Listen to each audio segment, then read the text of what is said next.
Здраво, јас сум наставник Ленче Јаневска и денес ќе ви запознам со наставната содржина фотосинтеза, каде што ќе научите како растенијата се хранат, што е потребно и што се добива при процесот на фотосинтеза и од кои фактори зависи јачината на фотосинтезата.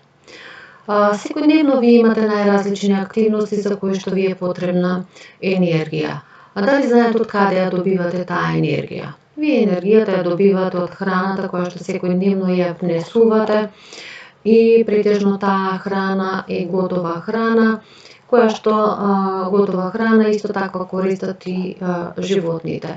Како што гледате од ова видео, како неуморната и вредна мравка цело лето собира готова храна за да може да го помине зимото. Сега тука ќе си го поставиме прашањето дали и растенијата мора да се хранат и како се хранат растенијата.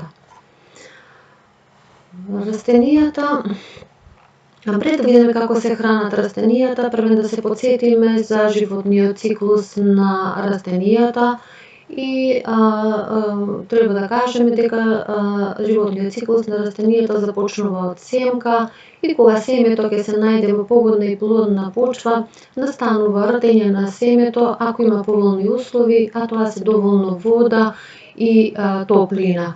При тоа ќе настане ртење на семето и со излегувањето на младите фиданки над површината на почвата започнува втората фаза од животниот циклус на растенијата, а тоа е садницата.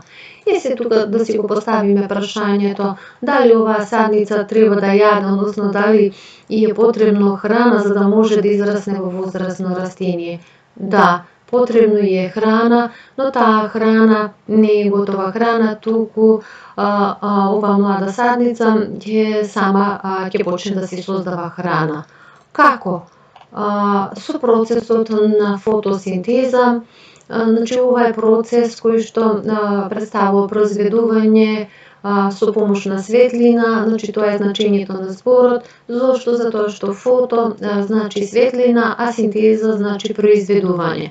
Од ова можеме да заклучиме дека процесот на фотосинтеза представува процес во кој што растенијата создаваат храна користејќи ја енергијата на сончевата светлина.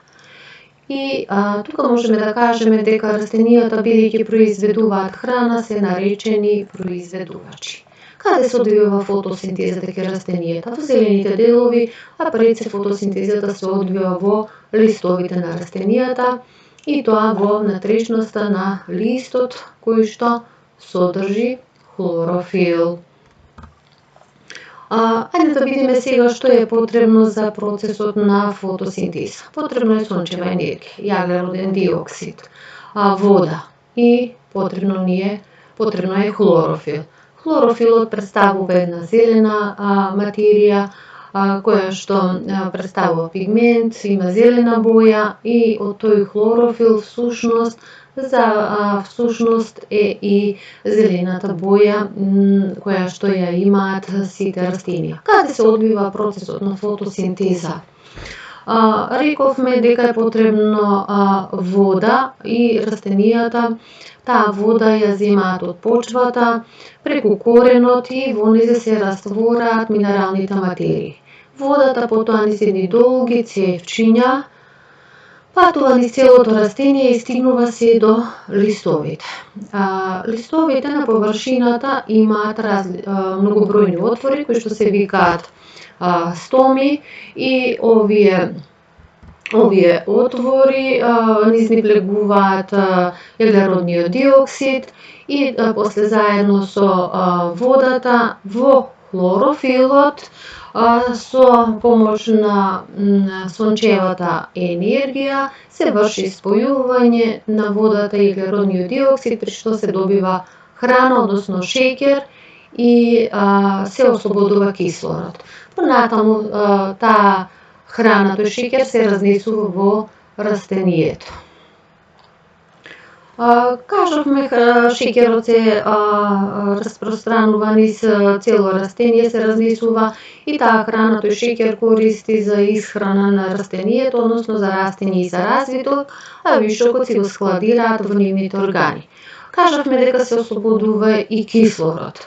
Кислородот пак преку стомите, кои што представуваат отвори на површината на листот, а претежно ги има повеќе на долната страна на листот, на опачината на листот, се важни затоа што создадениот кислород при процесот на фотосинтеза излегува низ овие стоми надвор во воздухот, а исто така овие стоми се важни затоа што покрај кислородот низ стомите рековме дека внатре во листовите влегува и јаглеродниот диоксид.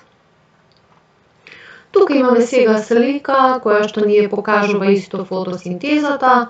Значи, водата од почвата, јаглеродниот диоксид од воздухот, доаѓаат се до листовите и со помош на енергијата од сончевата светлина, растенијата создаваат храна или шеќер и се ослободува кислород.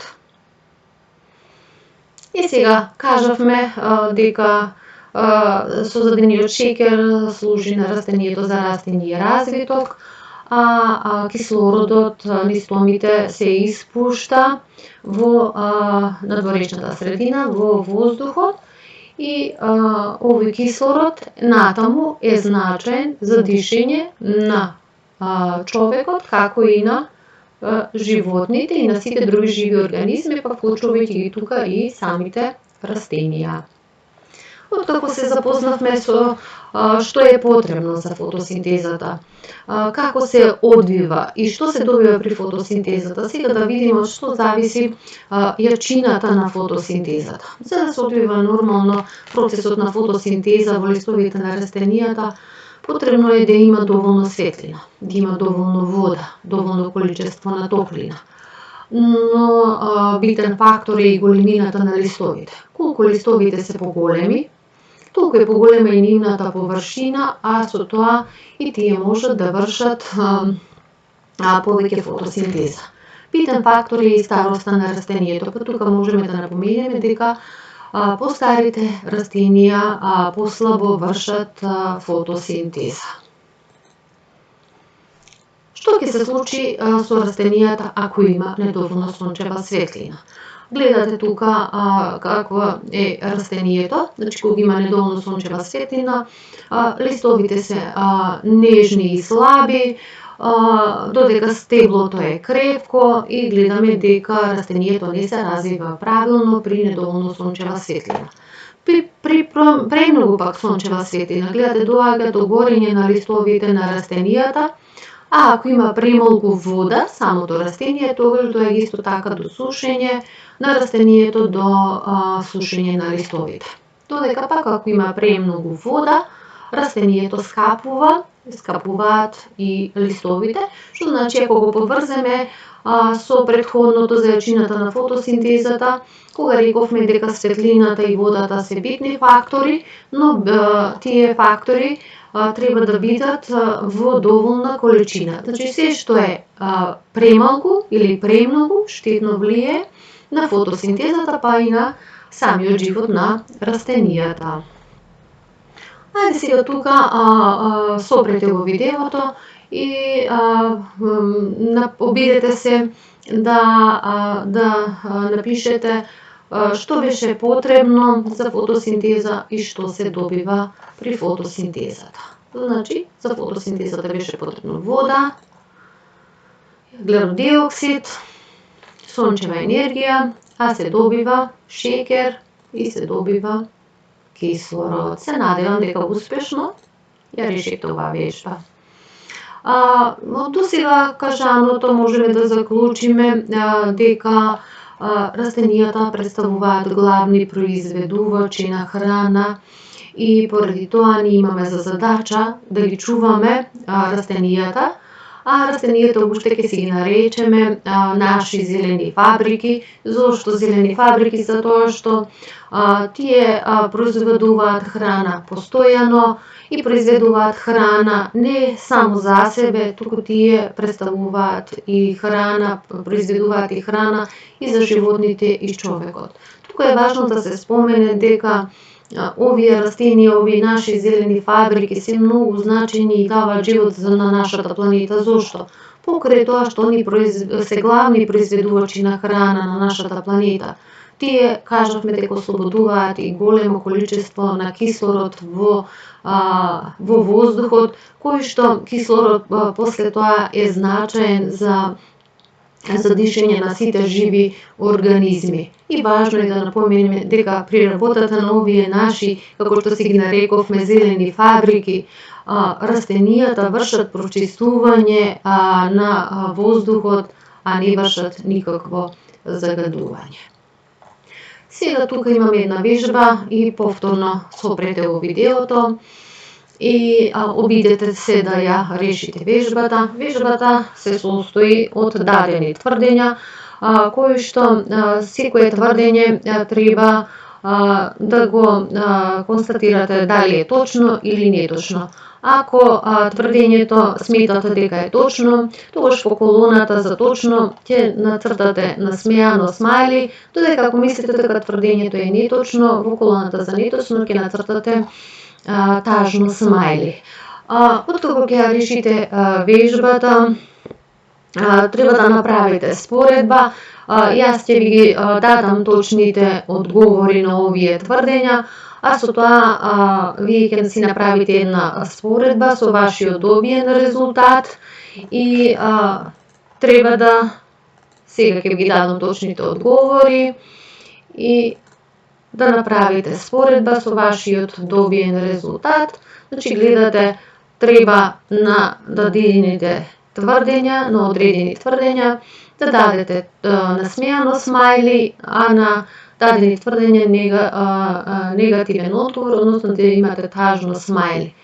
Овој резултат споредите го со вашиот резултат и на крај ќе увидите дали успешно сте ја решиле вежбата, а со тоа ќе се направите и само оценување на оваа вежба. И за крај имате домашна работа. Домашната работа ви се состои во пополнување на оваа табела. Значи во првата колона треба да пополните што е потребно за фотосинтеза, додека во втората колона треба да напишете што се добива при фотосинтезата. Под табелата имате ризница на зборови, кои што треба правилно да ги подредите во соодветната колона.